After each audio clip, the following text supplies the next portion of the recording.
ಸತತ 3 ತಿಂಗಳ ಕಂತಿನ ಗೃಹಲಕ್ಷ್ಮಿ ಹಣಕ್ಕಾಗಿ ಕಾದು ಕುಳಿತ ಎಲ್ಲ ಮಹಿಳೆಯರಿಗೆ ರಾಜ್ಯ ಸರ್ಕಾರದಿಂದ ಬಿಗ್ ಅಪ್ಡೇಟ್. ಪ್ರತಿ ತಿಂಗಳು ಹಣ ಪಡೆದುಕೊಳ್ಳುತ್ತಿರುವ ಎಲ್ಲ ಮಹಿಳೆಯರು ತಪ್ಪದೆ ವಿಡಿಯೋವನ್ನು ಕೊನೆವರೆಗೂ ನೋಡಿ.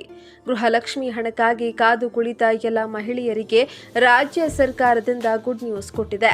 ಇದೇ ಮುಂದಿನ ತಿಂಗಳಿನಲ್ಲಿ ಕರ್ನಾಟಕ ರಾಜ್ಯದ ಬಜೆಟ್ ಮಂಡನೆ ಮಾಡ್ತಾ ಇರೋ ಸಿಎಂ ಸಿದ್ದರಾಮಯ್ಯನವರು ಗೃಹಲಕ್ಷ್ಮಿಗೆ ಪ್ರತಿ ತಿಂಗಳ ಹಣದ ಮೊತ್ತದ ಹೆಚ್ಚಳಕ್ಕೆ ಸಂಬಂಧಿಸಿದಂತೆ ಬಿಗ್ ಅಪ್ಡೇಟ್ ಅನ್ನ ನೀಡಲಾಗಿದ್ದು, ಹಾಗೂ ಈಗ ಕಳೆದ 3 ತಿಂಗಳುಗಳಿಂದ ಮಹಿಳೆಯರ ಖಾತೆಗಳಿಗೆ ಹಣ ವರ್ಗಾವಣೆಯಾಗಿಲ್ಲ. ಯಾವ ಜಿಲ್ಲೆಗಳಿಗೆ ಯಾವ ದಿನಾಂಕದಂದು ಬಿಡುಗಡೆ ಮಾಡಲಾಗುತ್ತದೆ ಎನ್ನುವಂತಹ ಕಂಪ್ಲೀಟ್ ಡೀಟೇಲ್ಸ್ ನೀಡಲಾಗಿದ್ದು, ಮತ್ತು ಅನ್ನಭಾಗ್ಯ ಯೋಜನೆಯ ಅಕ್ಕಿ ಹಣ ಹಾಗೂ ಇನ್ನೂ ಕೂಡ ಯಾವುದೇ ಫಲಾನುಭವಿಗಳ ಖಾತೆಗೆ ಜಮಾ ಆಗಿಲ್ಲ ಅಂತವರು ಏನು ಮಾಡಬೇಕು ಎನ್ನುವಂತಹ ಮಾಹಿತಿಯನ್ನ ಸಹ ನೀಡಲಾಗಿದೆ. ಹಾಗಾಗಿ ಈ ವಿಡಿಯೋವನ್ನ ಗೃಹಲಕ್ಷ್ಮಿ ಮಹಿಳೆಯರು ತಪ್ಪದೆ ಈಗಲೇ ಲೈಕ್ ಮಾಡಿ ಹಾಗೂ ಕೊನೆವರೆಗೂ ನೋಡಿ. ಈಗಾಗಲೇ ಸಿದ್ದರಾಮಯ್ಯ ಇಲಾಖಾವಾರು ಪೂರ್ವಭಾವಿ ಸಭೆ ನಡೆಸಲು ಮುಂದಾಗಿದ್ದಾರೆ.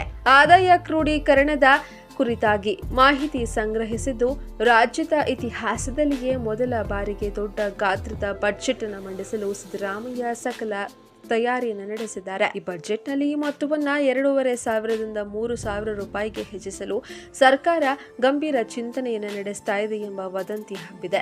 ಆದರೆ ಈ ಕುರಿತು ಸುಳ್ಳು ಸುದ್ದಿಯನ್ನು ಹೇಳಲಾಗ್ತಾ ಇದೆ. ಈ ಬಗ್ಗೆ ಯಾವುದೇ ಚರ್ಚೆಗಳು ಇಲಾಖಾವಾರು ಸಭೆಯಲ್ಲಿ ನಡೆದಿಲ್ಲ ಎಂದು ಅಧಿಕಾರಿಯೊಬ್ಬರು ಮಾಹಿತಿಯನ್ನ ನೀಡಿದ್ದಾರೆ.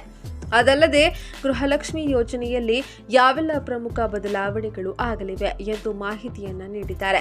ಗೃಹಲಕ್ಷ್ಮಿ ಯೋಜನೆಗೆ ಈಗಾಗಲೇ ರಾಜ್ಯ ಸರ್ಕಾರ ದೊಡ್ಡ ಮೊತ್ತದ ಅನುದಾನವನ್ನ ಮೀಸಲಿಡುತ್ತಾ ಇದೆ.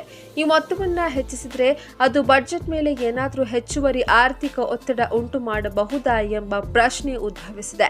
ಹೀಗಾಗಿ ಮಹಿಳಾ ಸಮಾಜದ ಪ್ರಬಲ ಬೇಡಿಕೆಯನ್ನ ಗಮನದಲ್ಲಿಟ್ಟುಕೊಂಡು ಹೊಸ ಆಯ್ಕೆಗಳನ್ನ ಅಧ್ಯಯನ ಮಾಡಲಾಗ್ತಾ ಇದೆ. ಮಹಿಳೆಯರಿಗಾಗಿ ಹೊಸ ಯೋಜನೆಯನ್ನ ಜಾರಿಗೊಳಿಸುವ ನಿರೀಕ್ಷೆ ಇದೆ.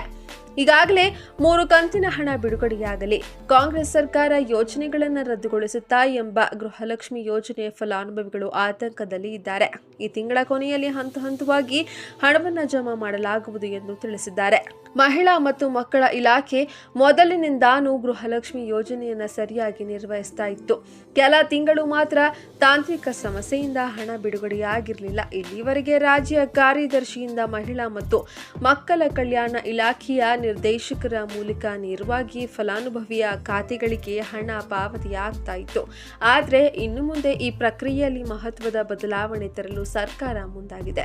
ಇದೀಗ 15, 16 ಹಾಗೂ 17ನೇ ಕಂತಿನ ಹಣ ಇನ್ನೂ ಬಂದಿಲ್ಲ. ಈ ತಿಂಗಳ ಕೊನೆಯಲ್ಲಿ ಬದಲಾವಣೆ ಕುರಿತು ಮಾಹಿತಿ ನೀಡಿ ಅಂತ ಹಂತವಾಗಿ ಹಣ ಜಮಾವಣೆಯಾಗಲಿದೆ ಅಂತ ಕೂಡ ತಿಳಿದು ಬಂದಿದೆ.